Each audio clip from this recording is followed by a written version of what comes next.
Hello friends, welcome back to Vision WBCS. আমরা যে 500 MCQ করছিলাম on Indian Polity and Constitution তার part 4 করব। পার্ট 4 এ আমরা কোয়েশ্চেন নাম্বার 31 থেকে 40 অবধি কোয়েশ্চেন অ্যান্ড আনসার ডিসকাস করব। তো চলো শুরু করা যাক। কোয়েশ্চেন নাম্বার 31 কি বলছে?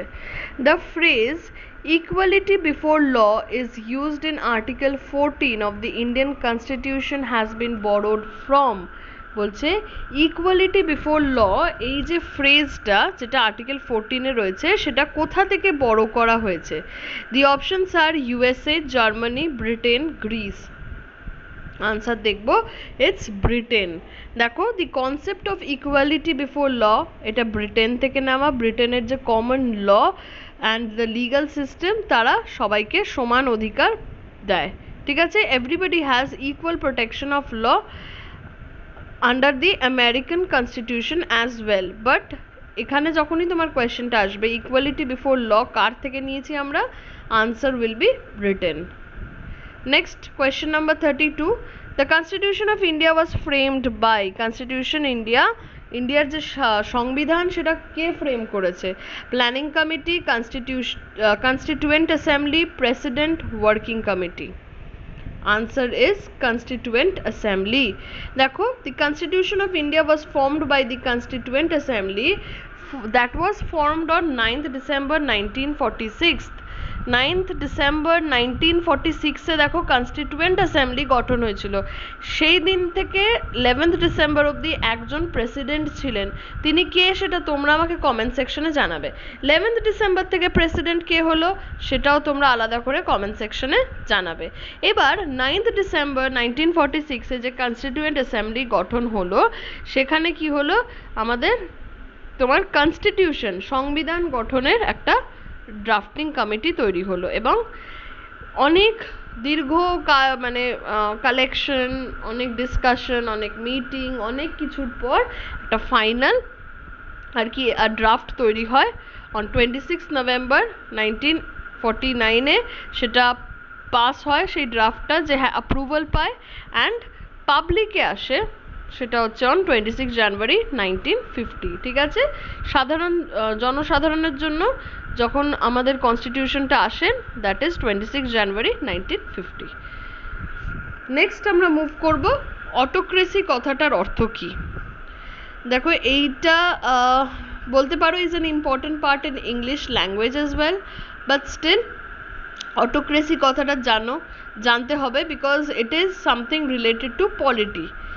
অপশনস দেখব, rule by few, rule by king, absolute rule by one, rule by representatives of the people. Answer is absolute rule by one. The autocracy is a system of government which is supreme power is concentrated in the hands of one person whose decisions are subject to neither external legal restraints or রেগুলারাইজড mechanism of popular control. বলছে regular যে mechanism আমরা follow করি সেই থেকে এবং যে কোনো external legal restriction থেকে বঞ্চিত। এখানে একটা মানুষ রুল করবে, তার হাতে সব রকম পাওয়ার কনসেন্ট্রেটেড থাকবে অ্যান্ড সেই সবটা করবে। No matter it's administrative, military, judiciary, whatever it can be, it all depends on one person. All the powers are in the hand of one person. So that type of government is called autocracy. Next আমরা চলে যাব পরের question, what is constitutional monarchy means? Constitutional monarchy কথাটার অর্থ কি? The options are king writes the constitution, king interprets the constitution, the king exercises power granted by the constitution, the king is elected by the people. Answer দেখবো, the answer is the king exercises the power granted by the constitution, ঠিক আছে?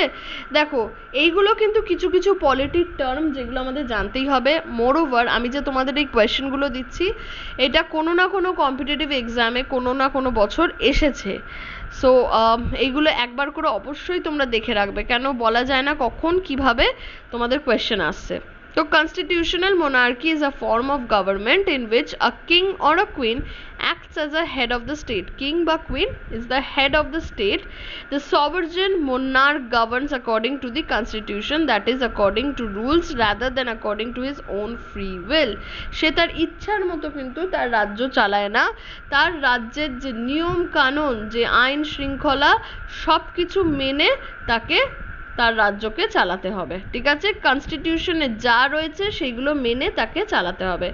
দি ability to make and pass legislation resides with an elected parliament, plus উনি একটা parliament গঠন করবে, ওনার committee থাকবে, সব কিছু থাকবে, অ্যান্ড সব কিছু সেটা কনস্টিটিউশন মেনে হবে, আইন শৃঙ্খলা মেনে হবে।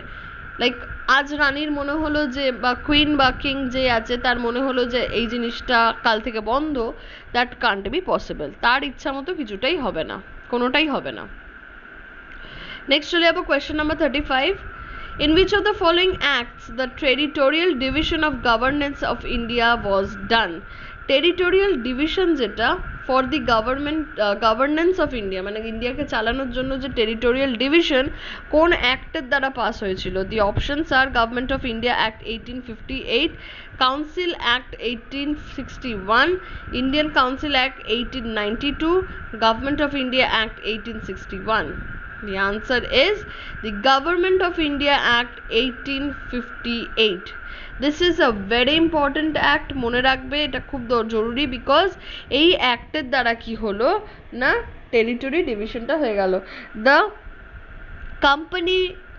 company was no longer the company will no longer take control of the country.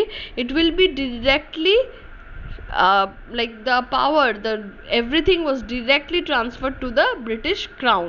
ঠিক আছে, ব্রিটিশ যে পার্লামেন্ট সেটা কুইনের নামে ইন্ডিয়াকে চালাবে। সো এটা কেন হয় 1858-এ? তো আমরা হিস্ট্রিতে অনেকবার পড়েছি 1857-এ সিপাহী বিদ্রোহ, and after that the Britishers realised যে সামান্য একটা প্রাইভেট কোম্পানির হাতে কিন্তু একটা দেশ পুরো ছেড়ে দিতে পারি না, এমন একটা দেশ যার কাছ থেকে আমাদের প্রচুর রেভিনিউ উঠবে। তো that is why the crown directly took control of India after this. ঠিক আছে, তো সেই জন্য বলছে যে এইটা হচ্ছে এমন একটা অ্যাক্ট যেখানে which transfer the power of the government, territories and revenue to the British Crown. মানে ইন্ডিয়ার যে টেরিটোরিয়াল পাওয়ার, রেভিনিউ সব কিছু একেবারে ব্রিটিশ ক্রাউনের হাতে তুলে দেওয়া হলো through this government of India act 1858. Next চলে যাবো কোয়েশ্চেন নাম্বার 36।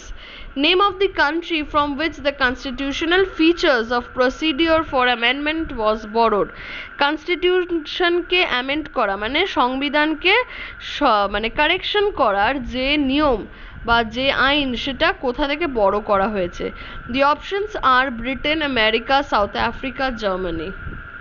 আনসার দেখবো it's South Africa.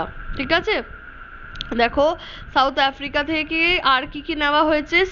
Election of members of Rajya Sabha, amendment of the constitution. These are the two things that have been borrowed from South Africa.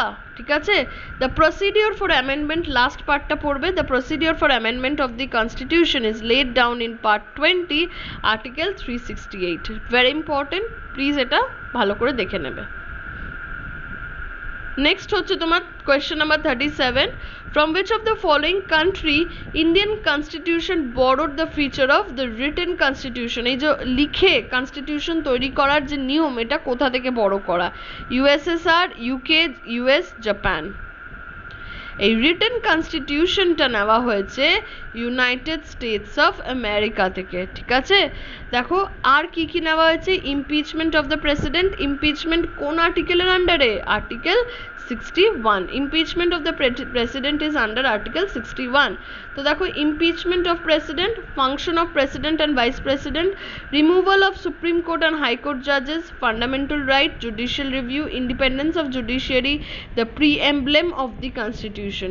These are all these 7 are the important points যেগুলো তোমাদের মুখস্থ করতে হবে, and এই 7খানাই কিন্তু নেওয়া হয়েছে from USA, United States of America. Question number 38 এ চলে যাব। Which of the following act introduced separate electorates, that is communal representation for Muslim? 1892 Act of 1900, Reforms 1919, Government of India Act 1935. This is very easy, আমরা অনেকবার পড়েছি Indian freedom মুভমেন্টে। It is act of 1909 to divide the Hindu Muslim unity, মানে হিন্দু মুসলিম ইউনিটিটাকে break করার জন্য Indian council act 1909 কি করে, মুসলিমদের জন্য সেপারেট ইলেক্টোরেট ইন্ট্রোডিউস করে। ঠিক আছে, চলে যাবো পরের কোয়েশ্চেনে। 39 কি বলছে, which among the following writs come into the category of public litigation petition before high court or supreme court? বলছে যে মানে পাবলিক মানে এই যে এখানে যে রিটস গুলো রয়েছে সেই রিটস গুলোর মধ্যে পাবলিক মানে পিআইএল ফাইল করতে পারবো আমরা হাইকোর্ট অর সুপ্রিম কোর্টের কাছে, সেটা under which condition? The options are, দেখো, a challenge to elections of the office bearer of political party, against political interference, against decision of lower court, against general topic. This is very important. দেখো আমরা কোন কোন জিনিসের ওপর PIL file করতে পারি Ritz গুলোকে মাথায় রেখে, অ্যান্ড পিআইএল কোথায় ফাইল করছি, হাইকোর্ট অ্যান্ড সুপ্রিম কোর্টে। আনসার দেখবো against general topic. It can be any general topic, any topic under which we can file a public interest litigation. ঠিক আছে, এটা মোটামুটি this is a concept taken from American jurisprudence where it was designed to provide legal representation to previously unrepresented groups like poor, radical minorities, unorganized consumers, citizens who were passionate about the environmental issues. বলছে এই পিআইএলটা introduce করা হয় America থেকে introduce করা হয়। কেন introduce করা হয়? যাতে লিগাল সাপোর্ট দেওয়া যায়। কাদেরকে লিগাল সাপোর্ট দেওয়া যায়? যারা গরিবদের জন্য কিছু করতে চাইছে, যারা র্যাডিক্যাল মাইনরিটিসদের এগেনস্টে, মানে র্যাডিক্যাল যে মাইনরিটি হচ্ছে মানে ডিসক্রিমিনেশন হচ্ছে সেটার এগেনস্টে কিছু করতে চায়, আনঅর্গানাইজড কনজিউমার যারা বা যে সিটিজেনরা নেচার এবং পলিউশন নিয়ে ওয়ারিড তাদের জন্য, তারা যাতে কোর্টে কেস করতে পারে তার জন্যই পিআইএলটা ইন্ট্রোডিউস করা হয়। ঠিক আছে, দেখো any citizen can file a public case by filing a petition. লাস্টে চলে আসো, দিস ইজ ভেরি ইম্পর্টেন্ট।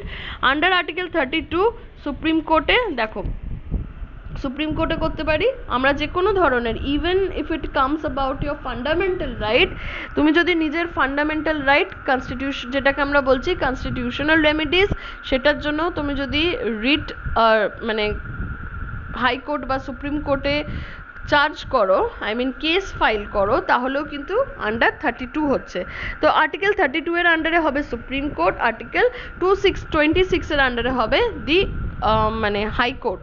ঠিক আছে, মনে রাখবে 32 হচ্ছে সুপ্রিম কোর্ট, 226 হচ্ছে high court. This is very important. আমরা পিআইএল বা কনস্টিটিউশনাল রেমেডি যদি ফাইল করি তাহলে 32 supreme court, article 226 high court, and under section 133 criminal court বা কোর্ট অফ ম্যাজিস্ট্রেটে আমরা ফাইল করতে পারি। এই তিনটে article is very very important, মনে রাখবে।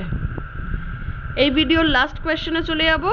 Which writ is issued by High Court or the Supreme Court to compel an authority to perform a function that was not performing? মানে ধরো আমি আমার যে কাজটা করার কথা আমি সেটা করছি না, তো আমার এগেনস্টে আমার যে হায়ার অথরিটি সে একটা রিট জারি করলো। ঠিক আছে, একটা মানে কি বলবো, আমার এগেনস্টে একটা মুভমেন্ট আনলো বা একটা বলতে পারো পিটিশন আনলো।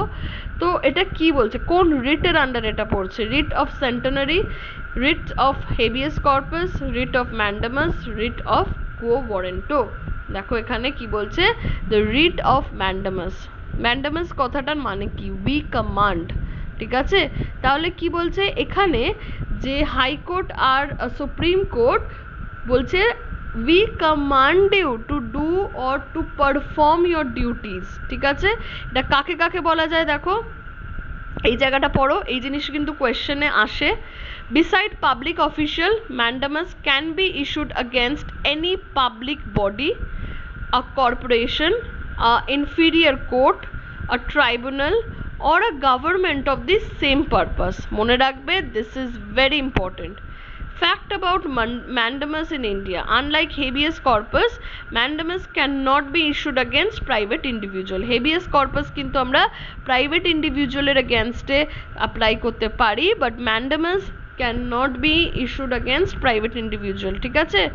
mandamus cannot be issued in the following cases. মনে রাখবে, exceptions are also important. To enforce departmental introduction that does not possess statutory force. Order someone to work when the kind of work discretionary and not mandatory. বলছে কাউকে তুমি কোনো কিছু করার জন্য order করতে পারো না যখন সেটা তার কাছে একটা চয়েস, মানে I have a choice, I can do this or I can not, this is up to me. তো এটা একটা ডিসক্রিয়েশনারি পাওয়ার, মানে আমি চাইলে করতে পারি, না করতে পারি, দিস ইজ নট কম্পালসারি। তো if it is not compulsory, you cannot force me to do this. Okay? To enforce contractual obligation, if I have entered into any kind of contract with you, then under mandamus the Supreme Court or the High Court can force me to obey to the contract. Okay? Acha, mandamus cannot be issued against Indian President or State Governor, against the Chief Justice of the High Court acting judicial capacity. Okay? So these are the points about mandamus. And মনে রাখবে, habeas corpus private ইন্ডিভিজুয়ালের ওপর apply করা যায়, but mandamus কখনো private ইন্ডিভিজুয়ালের ওপর করা যায় না। So these are the 10 question and answers from Indian polity. আরও অনেক question and answer পাবে তোমরা, around 500 এর কাছাকাছি question and answer দেবো।